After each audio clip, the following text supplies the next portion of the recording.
Syarat sapi itu sudah menjadi milik panjenengan. Lah nek sapi itu masih milik orang lain, jenengan tawarkan segitu, sapinya ini, kriterianya begini, iki lo videone, begitu dibayar 21, ternyata sapi yang dimaksud sudah terjual.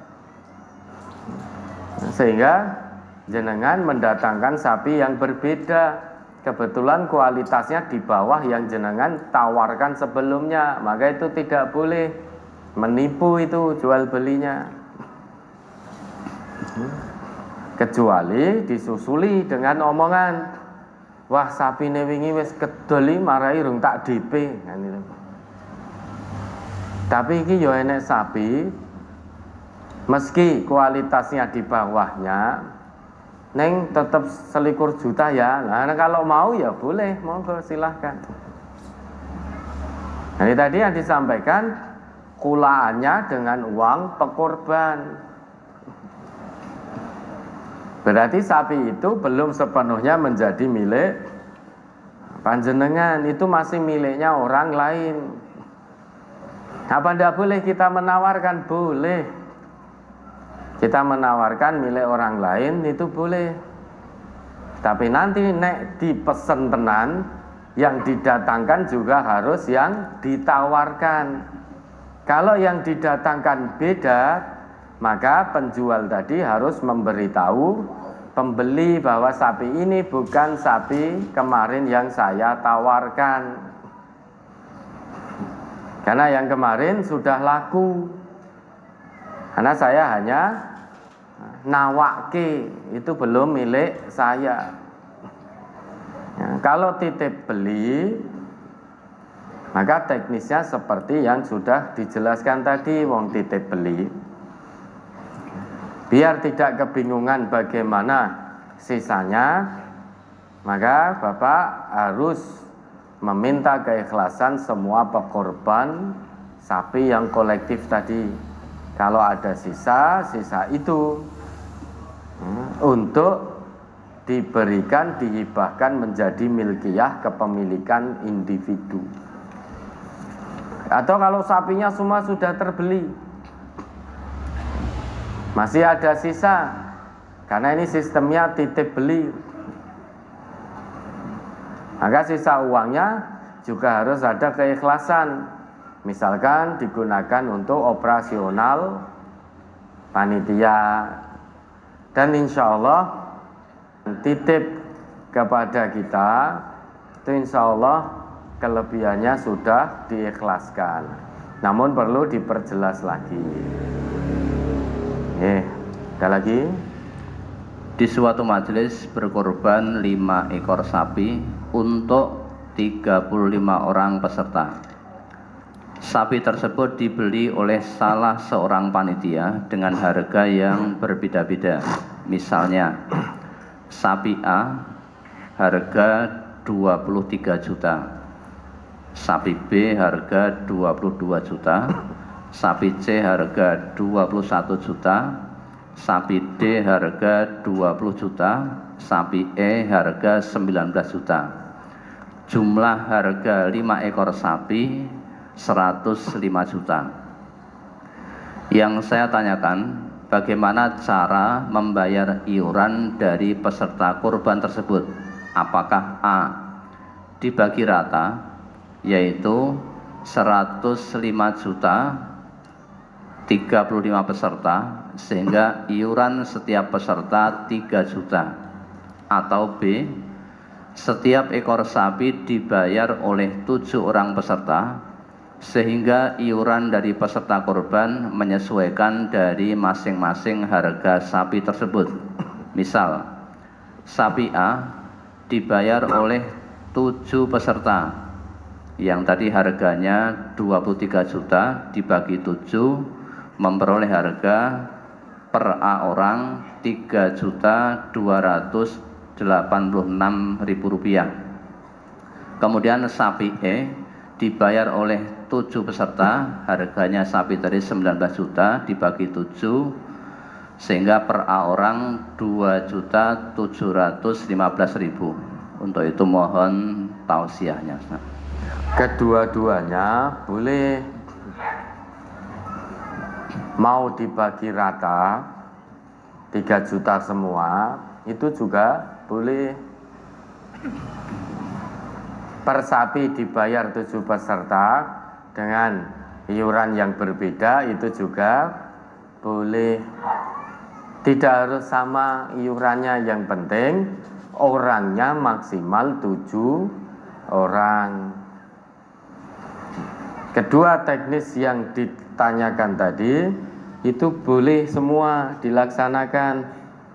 Ya, harga sapi 105 dibagi 35, sehingga semuanya menjadi 3 juta, itu boleh. Per sapi 23 juta dibagi 7, sehingga ber-7 tadi membayar 2 juta berapa tadi? 3.286. 3.286.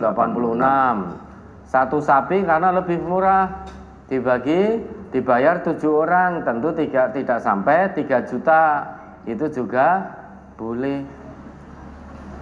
Dua-duanya boleh. Ya, ada lagi. Keluarga besar suami saya sudah lama menyembelih hewan kurban sapi yang mana kulitnya dijual, lalu uangnya untuk kas keluarga yang akan disalurkan untuk santunan keluarga yang kurang mampu saat bulan Ramadan. Selain itu, balungan sapi dimasak dan dimakan bersama-sama di tempat pemotongan kurban.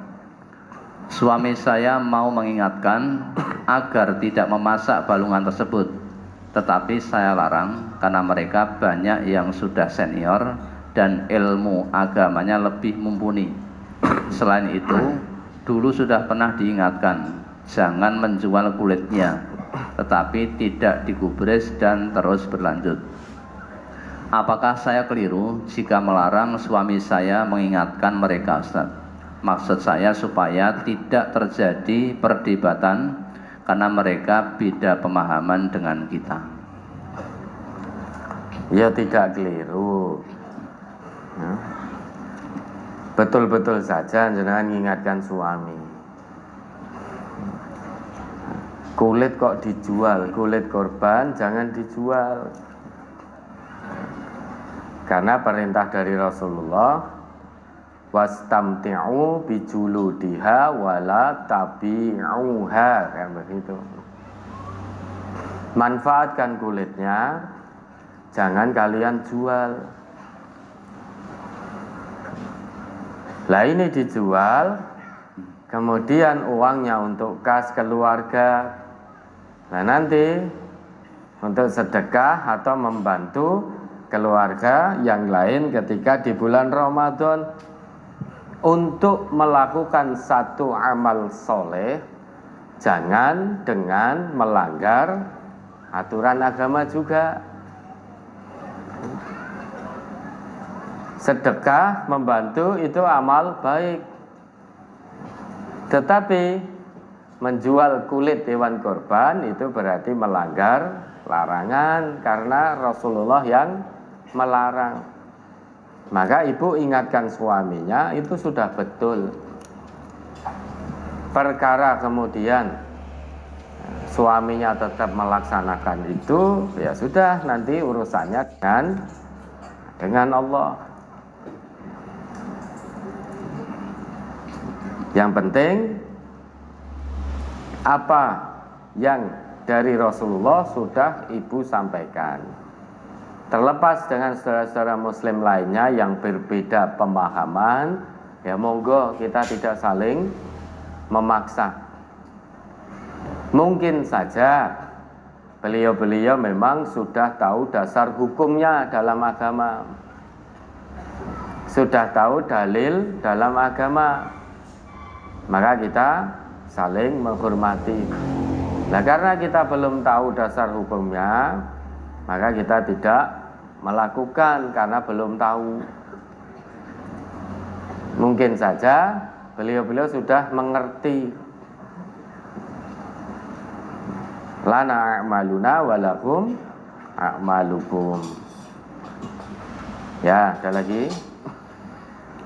Berhubungan dengan brosur Ahad 4 Juni Korban halaman 6, dari bacaan kami menyimpulkan bahwa Nabi Muhammad ketika akan menyembelih binatang kurban, beliau membaca Bismillahi Allahumma taqabbal min Muhammadin wa ali Muhammadin wa min ummati Muhammadin.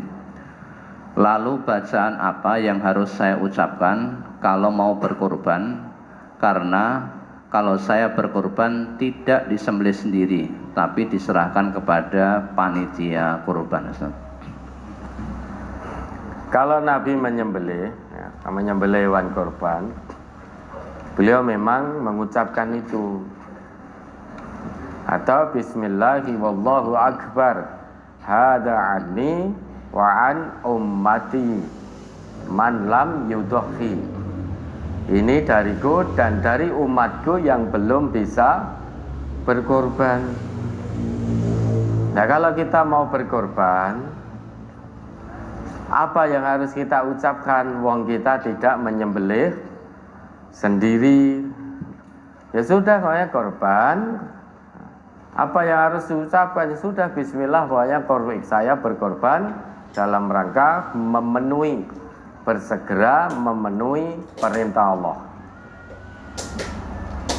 Ya, nanti yang mau menyembelih, ketika mau menyembelih dia mengucap Bismillahi Allahu Akbar, tidak pakai hada anni wa an fulan, tidak usah pakai begitu. Ya, ada lagi. Selama ini saya ikut panitia kurban di kampung. Dari sekian lama untuk pembagian kurban tidak bermasalah. Namun sedikit yang masih dalam angan-angan benak saya tentang kikil kambing dan kulit, baik kulit sapi maupun kulit kambing. Karena masyarakat kebanyakan tidak mau, maka kikil kambing dan kulit tetap dipotong-potong, dipersilahkan siapa yang mau ambil, dan terkadang tidak habis. Yang saya tanyakan, bagaimana pertanggungjawaban kami sebagai panitia? Berdosakah, Ustaz? Insya Allah tidak. Lawang dibagi juga nggak mau, no, ya kan? Maka dipotong-potong, dipersilahkan siapa yang mau silahkan ambil. Sudah dipersilahkan begitu, ternyata juga tidak habis. Berarti tidak semuanya mau. Bagaimana pertanggungjawaban? Insya Allah panjenengan selaku panitia sudah semaksimalnya menangani hewan kurban sebaik-baiknya. Dengan demikian insya Allah tidak berdosa, karena sudah ditunaikan dengan penuh maksimal. Kenyataannya tidak habis, mau bagaimana lagi? Dikek ora enek wong gelem. Nah, itu sudah maksimal. Kalau memang sudah dilakukan secara maksimal, ya sudah, bari minad dhimmah, sudah terlepas dari tanggung jawab. Insya Allah tidak dosa. Ada lagi?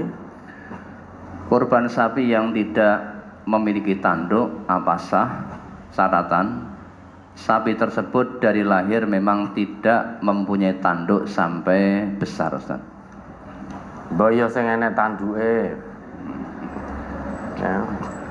Sukanya kok ngangel-ngangel gitu. Korban dengan tanduk yang patah atau separuh, telinga yang separuh, itu tidak sah. Sapi ini sejak lahir tidak ada tanduknya, berarti dia cacat sejak lahir, dan cacatnya itu nyata. Ya, arba'un la tajuzu fid dhohaya. Ada 4 hal yang tidak diperbolehkan terkait dengan hewan kurban. Yang pertama, al-aura al-bayyin awaruha, yang buta matanya baik dua-duanya maupun salah satunya, dan butanya itu jelas. Yang kedua, wal maridatul bayyin maraduha, hewan kurban yang sakit dan nyata sakitnya.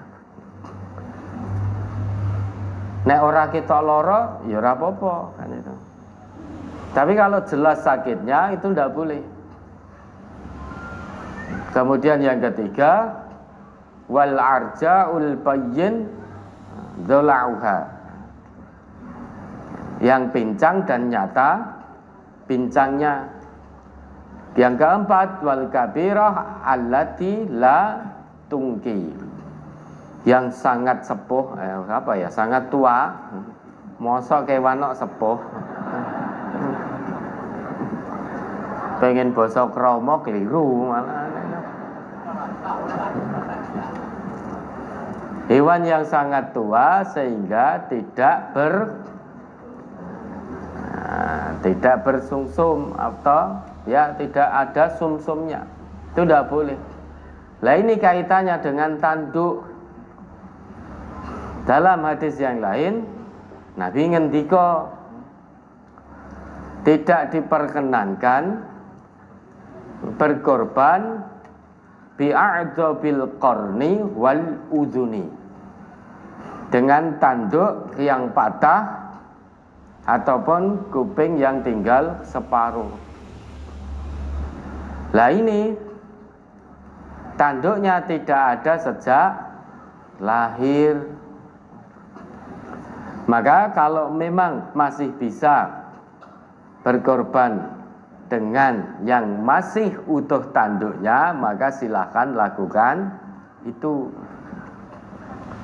Mbok cari yang sudah bertanduk.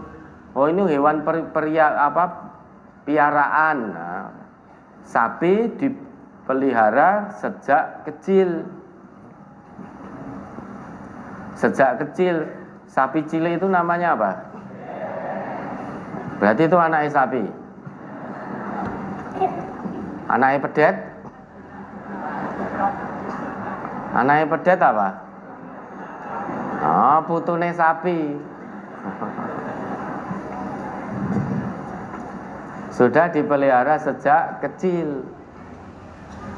Nah, biar bisa maksimal dalam ibadah korban, sapi yang sejak kecil tidak ada tanduknya tadi mungkin bisa dijual kemudian dibelikan sapi yang ada tanduknya. Kalau itu pun eman-eman sudah saya pelihara sejak kecil, eman-eman boten tega nek dijual, lah itu kan ya mau dibeleh. Maka dijual, dibelikan yang ada tanduknya. Ya, ada lagi. Memang untuk sapi atau kambing itu ada jenis yang memang tidak bertanduk. Oh, memang ada jenisnya ada, itu. Kambing-kambing yang gembel, yang putih itu ada banyak yang tidak ada tanduknya. Ya, kalau memang ada jenisnya, ya berarti boleh. Memang jenisnya tidak punya tanduk. Maksudnya korban dengan yang bertanduk itu menunjukkan gue nek hewan korbannya itu ya betul-betul sembelian yang besar. Wa fadainahu bidzibhin adzim, dan kami ganti dengan sembelihan yang azim, sembelihan yang besar. Maka Rasulullah dulu berkorban dengan 2 kibas yang bagus, besar, gemuk, bertanduk dan dikebiri. Kalau memang ada jenisnya yang tidak bertanduk, maka ya sah-sah saja korban dengan itu. Berarti kan memang ini jenisnya. Hewannya memang jenisnya tidak punya tanduk. Tidak punya tanduk ya ora tukul tanduke, enggak tumbuh tanduknya. Kurban dengan itu ya sah-sah saja karena memang jenis hewan kurbannya tidak bertanduk. Nah, ada lagi tentang kurban ini cukup kan? Kemudian ke pertanyaan yang tertulis. Ya baik, mari 14 tanggal berapa? 14 Agustus 2022. Wah, merdeka ini bentar lagi. Ya baik, mari. Bacaan sholat, waktu kita sholat, misalnya sholat maghrib, isya, bacaan suratnya apakah hanya 2 kali saja, waktu rakaat pertama dan kedua, atau pada setiap rakaat? Bapak Ibu mau baca surat di 2 rakaat pertama, misal sholat duhur, rakaat pertama dan kedua, sesudah Al-Fatihah, Bapak Ibu mau baca surat hanya di rakaat pertama dan kedua saja, itu boleh. Di 2 rakaat yang lain, yaitu rakaat 3 dan 4, Bapak Ibu mau baca surat juga sesudah Al-Fatihah, itu juga boleh. Dasar dalilnya dari mana? Dari sabda Nabi. Nanti bisa ditemukan di dalam hadis yang diriwayatkan oleh Al-Imam Al-Bukhari, juz 1 halaman 185. Itu yang membaca surat di rakaat pertama dan kedua sesudah Al-Fatihah. Kalau rakaat ketiga dan keempat membaca surat, itu Bapak Ibu bisa temukan dalam hadis riwayat Imam Muslim, juz 1 halaman 334, nomor hadisnya 157. Yang riwayat Bukhari tadi, hadis dari Abdullah bin Abi Qatadah, an Abdillah ibni Abi Qatadah an abihi qala. Dari Abdullah bin Abu Qatadah